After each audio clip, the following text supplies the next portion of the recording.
শুরুতে জানিয়ে দেব যুদ্ধ নতুন পদক্ষেপ হিজবুল্লাহর, এবার ইসরায়েলি যুদ্ধবিমান ভূপাতিত। জানিয়ে দেব রাশিয়ার US-57 যুদ্ধবিমান ধ্বংসের দাবি ইউক্রেনের। এছাড়া রয়েছে নতুন করে রাশিয়া ও চীনকে নিয়ে আতঙ্কে আছে জো বাইডেন। সর্বশেষ জানিয়ে দেব অষ্টম দফায় মধ্যপ্রাচ্যে যাচ্ছেন অ্যান্টনি ব্লিংকেন, এবার যুদ্ধবিরতির উপর জোর দিচ্ছেন। যুদ্ধে নতুন পদক্ষেপ হিজবুল্লাহর, এবার ইসরায়েলি যুদ্ধবিমান ভূপাতিতের চেষ্টা। প্রথমবারের মতো ইসরায়েলি একটি যুদ্ধবিমান ভূপাতিতের চেষ্টা করেছিল লেবাননের হিজবুল্লাহ যোদ্ধারা। স্থানীয় সময় রবিবার মধ্যরাতে দক্ষিণ লেবাননে ইসরায়েলি ফাইটার জেট লক্ষ্য করে বিমান বিধ্বংসী মিসাইল নিক্ষেপ করেছে হিজবুল্লাহর একটি গ্রুপ। ইসরায়েলের প্রতিরক্ষা বাহিনী IDF এই তথ্য নিশ্চিত করেছেন। ইসরায়েলি সামরিক বাহিনী বলেছে হিজবুল্লাহ এবং ইসরায়েলের মধ্যে আন্তঃসীমান্ত সংঘর্ষ তীব্র হওয়ার মধ্যে নতুন এই পদক্ষেপটি নিল সশস্ত্র গোষ্ঠীটি। তবে হিজবুল্লাহর ওই আক্রমণে ইসরায়েলি যুদ্ধবিমানটি কোনো গুরুতর হুমকির মুখে পড়েনি বলে দাবি করেছে IDF। ৮ মাস ধরে গাজায় যুদ্ধ শুরু হওয়ার পর থেকে হিজবুল্লাহ এই প্রথম বিমান বিধ্বংসী ক্ষেপণাস্ত্র ব্যবহার করল বলে মনে করা হচ্ছে। গত বেশ কয়েক সপ্তাহ ধরে হিজবুল্লাহ ধীরে ধীরে ইসরায়েলি বাহিনীর বিরুদ্ধে হামলার মাত্রা ও তীব্রতা বাড়িয়েছে। IDF জানিয়েছে ক্ষেপণাস্ত্র উৎক্ষেপণের কিছুক্ষণ পর উপকূলীয় শহর টায়ারের কাছে ড্রোন হামলা চালিয়ে হিজবুল্লাহর এই গ্রুপটি হত্যা করা হয়। এছাড়া দক্ষিণ লেবাননের চেবা, আইতারুন এবং মারকাবায় হিজবুল্লাহর কর্তৃক ব্যবহৃত বিভিন্ন ভবনে হামলা চালানো হয়েছে বলে দাবি করেছে IDF। এছাড়া দক্ষিণ লেবাননের হাওলার কয়েকটি ভবনে হিজবুল্লাহ লক্ষ্য করে যুদ্ধবিমান আক্রমণ করা হয়েছে বলে জানিয়েছে IDF। এদিকে এর কয়েক ঘন্টা পর স্থানীয় সময় দিবাগত রাত 1টার দিকে লেবানন সীমান্ত থেকে প্রায় 17 কিলোমিটার উত্তরে ইসরায়েলি উপকূলীয় শহর একর এবং এর আশপাশের এলাকায় সাইরেন বেজে ওঠে। এর 1 মিনিট পর সাইরেন বেজে ওঠে হাইফার ক্রয়তস শহরতলি কিরিয়াত বিয়ালিক এলাকায়। তবে এসব ঘটনায় তাৎক্ষণিক ক্ষয়ক্ষতির কোনো খবর পাওয়া যায়নি। ম্যাগেন ডেভিড অ্যাডাম অ্যাম্বুলেন্স পরিষেবা জানিয়েছে এক নারী বোমা আশ্রয় কেন্দ্রে যাওয়ার সময় হালকা আঘাত পেয়েছেন, তবে অন্যথায় কেউ আহত হননি। IDF এক বিবৃতিতে জানিয়েছে লেবানন থেকে ইসরায়েলি আকাশসীমায় প্রবেশকারী সন্দেহজনক বস্তু ভূপাতিত করতে ব্যবহৃত ক্ষেপণাস্ত্র থেকে শাপনেল পড়তে পারে এমন উদ্বেগ থেকেই ওই সাইরেন সক্রিয় করা হয়েছিল। এদিকে রাশিয়ার US-57 যুদ্ধবিমান ধ্বংসের দাবি ইউক্রেনের। রাশিয়ার US-57 যুদ্ধবিমান ধ্বংসের দাবি করেছে ইউক্রেনের প্রতিরক্ষা বিভাগীয় গোয়েন্দা সংস্থা বলেছে এই প্রথমবার রাশিয়ার অভ্যন্তরে এক বিমান ঘাঁটিতে অত্যাধুনিক রুশ যুদ্ধবিমান সুখোই US-57 এর উপর আঘাত করা হয়েছে। GUR রবিবার উপগ্রহ চিত্র দেখিয়ে এই হামলার বিষয়টি নিশ্চিত করেছেন। কিভাবে Su-57 বিমানকে আঘাত করা হয়েছে বা ইউক্রেনের সামরিক বাহিনীর কোন দল এই হামলা চালিয়েছে তা নিজেদের টেলিগ্রাম পোস্টে নির্দিষ্ট করে জানায়নি GUR। রাশিয়ার জনপ্রিয় যুদ্ধপন্থী সেনা ব্লগার যিনি নিজেকে ফাইটার বম্বার বলেন এবং বিমান নিয়ে আলোচনা করেন, তিনি বলেছেন US-57 এর উপর হামলার খবরটি সঠিক এবং একটি ড্রোন এটিকে আঘাত করেছে। GUR বলেছে ইউক্রেন যুদ্ধ থেকে 589 কিলোমিটার দূরে অবস্থিত আক্তবিস্ক বিমান ঘাঁটিতে এই যুদ্ধবিমানটি রাখা হয়েছিল।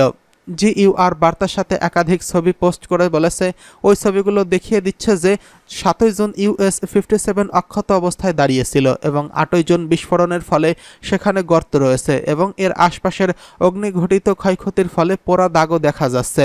মস্কোর বিশাল অস্ত্র ভাণ্ডারে অসংখ্য ক্ষেপণাস্ত্র রয়েছে যা ইউক্রেনের নেই। রাশিয়ার আরও অভ্যন্তরে লক্ষ্যবস্তুতে হামলা চালাতে ইউক্রেন তার দূরপাল্লার ড্রোন তৈরির দিকে মনোনিবেশ করছে। রুশ ব্লগার ফাইটার বম্বার বলেছেন বিস্ফোরকের টুকরো যুদ্ধবিমানটিতে আঘাত করে এবং একে মেরামত করা যাবে কিনা তা খতিয়ে দেখতে ক্ষয়ক্ষতির পরিমাণ পরীক্ষা করা হচ্ছে। তিনি বলেন বিমানটি যদি মেরামত করা সম্ভব না হয় তাহলে এটাই হবে US-57 এর প্রথম যুদ্ধজনিত ক্ষতি। রাশিয়ার রাষ্ট্রায়ত্ত সংবাদ সংস্থা IRA নাভস্তি সামরিক প্রতিনিধি আলেকজান্ডার খারসেঙ্কো এক বার্তায় পোস্ট করে বলেন, যেটা সরাসরি হামলার বিষয়টি স্বীকৃতি দেওয়া হয়নি, তবে সামরিক বিমান রক্ষার জন্য প্রয়োজনীয় হ্যাঙ্গারের অভাবকে নিন্দা করা হয়েছে। যুক্তরাষ্ট্রের সমগোত্রীয় অস্ত্রের পাল্টা জবাবে রাশিয়ার পঞ্চম প্রজন্মের যুদ্ধবিমান US-57 তৈরি করেছিল, তবে একে উন্নত আরও কার্যকরী করে তুলতে অনেকটা বিলম্ব হয় এবং 2019 সালে একটি বিধ্বস্ত হয়েছিল। এই বিমানের প্রস্তুতকারকের বক্তব্য অনুযায়ী 2022 সালের এই যুদ্ধবিমানের ধারাবাহিক উৎপাদন শুরু হয়। এদিকে রাশিয়া ও চীনকে হুমকি দিয়েছেন জো বাইডেন। সামরিক শক্তিতে বলিয়ান হয়ে ওঠা রাশিয়া ও চীন, উত্তর কোরিয়াকে মোকাবিলা করতে মরিয়া হয়ে উঠেছে যুক্তরাষ্ট্র। এই তিন দেশ এখন একে অপরের বন্ধু হয়ে আর যুক্তরাষ্ট্রের খবরদারি মানছে না। ক্রমাগত শক্তি বাড়াতে থাকায় এবার এই তিন দেশকে মোকাবিলায় নিজের পরিকল্পনা প্রকাশ করেছে যুক্তরাষ্ট্র। যুক্তরাষ্ট্রের সঙ্গে সরাসরি যুদ্ধে না জড়িয়েই ওয়াশিংটনকে টক্কর দিচ্ছে রাশিয়া ও উত্তর কোরিয়া এবং চীন। এই তিন দেশের জ্বালায় একটু শান্তিতে থাকতে পারছে না জো বাইডেন। রাশিয়া ইউক্রেন হামলার পর চীন, উত্তর কোরিয়া ও ইরানের সশস্ত্র অস্ত্র ব্যবহার করছে মস্কো।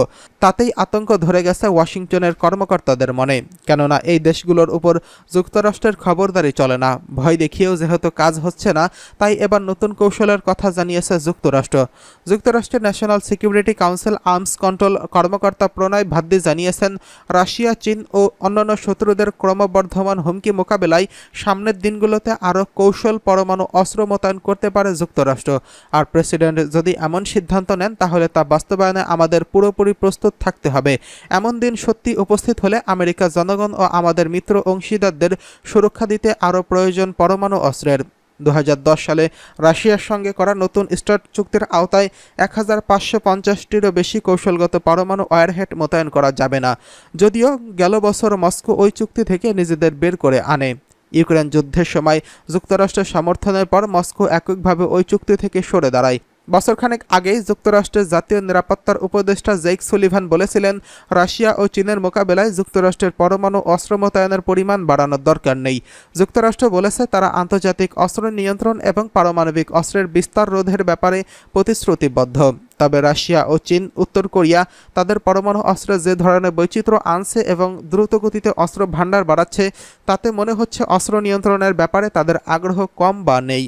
ওয়াশিংটন মনে করে এই তিন দেশ এবং ইরান একে অপরকে সহযোগিতা করছে, আর এতে যুক্তরাষ্ট্র ও তার মিত্র এবং অংশীদাররা হুমকির মুখে পড়ছে বলে আঞ্চলিক উত্তেজনা বেড়েই চলেছে। এদিকে অষ্টম দফায় মধ্যপ্রাচ্যে যাচ্ছেন অ্যান্টনি ব্লিংকেন। যুদ্ধবিরতির উপর জোর দেবেন তিনি। মার্কিন পররাষ্ট্রমন্ত্রী অ্যান্টনি ব্লিংকেন অষ্টম দফায় মধ্যপ্রাচ্যে যাচ্ছেন। এই সফরে তিনি যুদ্ধবিরতির উপর গুরুত্ব দিচ্ছেন। সম্প্রতি মার্কিন প্রেসিডেন্ট জো বাইডেন একটি যুদ্ধবিরতির প্রস্তাব করেছেন। ইসরায়েল ও হামাসকে সেই যুদ্ধবিরতির প্রস্তাব মেনে নেওয়ার আহ্বান জানান মার্কিন প্রেসিডেন্ট। প্রথমে ইসরায়েল ও হামাস কেউই বাইডেনের প্রস্তাবিত যুদ্ধবিরতি মানতে রাজি হয়নি। ইসরায়েল পরে রাজি হয়েছে, তবে হামাস বলেছে বাইডেনের প্রস্তাবে যুদ্ধ সমাপ্তির কোনো সুনির্দিষ্ট রূপরেখা না থাকায় তারা মানবে না। এমন পরিস্থিতিতে ব্লিংকেন মধ্যপ্রাচ্যে সফরে যাচ্ছেন। বিশ্লেষকরা বলছেন, যুদ্ধবিরতি নিয়ে ইসরায়েলি নেতারা বাগাম্বর করছেন, অন্যদিকে হামাসও নীরব রয়েছে। এই পরিস্থিতিতে ব্লিংকেন কতটা সফল হবেন সেটা দেখার বিষয়। সর্বশেষ সফর অনুযায়ী ব্লিংকেন মিশর ও ইসরায়েলে যাবেন। খবরে বলা হয়েছে, বৈঠকে ব্লিংকেন প্রথমে মিশরের প্রেসিডেন্ট আবদেল ফাত্তাহ আল সিসির সঙ্গে রুদ্ধদ্বার বৈঠক করবেন এবং গাজায় যুদ্ধবিরতির জন্য মিশর কাজ করে যাচ্ছে।